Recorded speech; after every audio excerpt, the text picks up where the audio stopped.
आज है दीपावली, तो आप सभी को दीपावली की हार्दिक शुभकामनाएं। तो अभी शाम की बज गई है 4 और मैं रसोई में घुस गई हूँ। मैंने कहा खींची वगैरह तल देती हूँ क्योंकि बच्चों को ज़्यादा खींची और मिठाई पसंद होती है। तो मैंने काफ़ी सारे खींचे तले और इसके बाद मैं बनाने लगी बेसन की चक्कियाँ।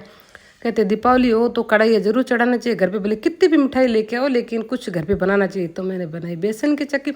जितने हो गए शाम और दिए करने का टाइम हो गया तो मैं फटाफट हुई तैयार।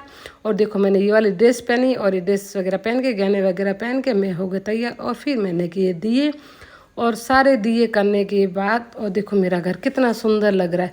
मेरी इच्छा थी कि मेरे घर पे लाइटिंग हो और इस बार मेरे घर पे लाइटें भी लग गई और जो मुझे पसंद थी और वही लाइटें लगी। और इसके बाद मैंने घी का दीपक किया तुलसी माता को और गायों के बाड़े में गायों को भी दीपक किया, दिए वगैरह किए जितने। तो भाई पूजा का टाइम हो गया तो मैंने इनको कहा आप पूजा की तैयारी करो, जितने मैं रसोई में थोड़ा काम निपटा के आ जाती हूँ।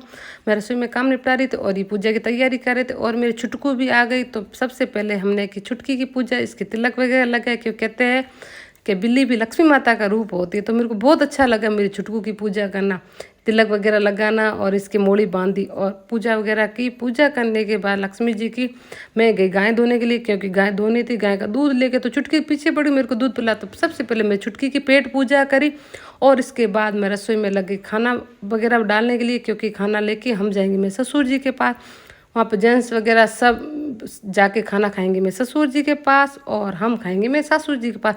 तो मैं अभी थाली भेज देती हूँ जेंट्स के लिए और उसके बाद ये घर पे आएंगे तो फिर मैं जाऊंगी खाना खाने के लिए। कहते हैं दीपावली को घर खाली नहीं रखना चाहिए, तो जब जेंट्स खाना खाएंगे उसके बाद लेडीज़ खाना खाएगी। तो मैंने बनाई है पनीर की सब्जी और ये मिठाई वगैरह सब वहाँ पे भेज देंगे। तो ये लेके जा रहे हैं वहाँ पे और फिर ये वापस आए। उसके बाद मैं भी चली गई खाना खाने के लिए। तो हम देरानी जेठानी मेरे सासू जी हम सब ने मिलकर खाया खाना, क्योंकि हम 3 घर का एक जगह ही खाना आता है और फिर सब मिलकर खाते हैं। तो सब ने खाना वगैरह खाया और फिर हम लग गए पटाखे फोड़ने के लिए क्योंकि मेरे को तो पटाखे फोड़ना बहुत ही ज़्यादा अच्छा लगता। तो इस बार तो पटाखे ऐसे अजीब अजीब थे, कुछ समझ ही नहीं आ रहा था क्या दिख रहा था और क्या फूट रहा था।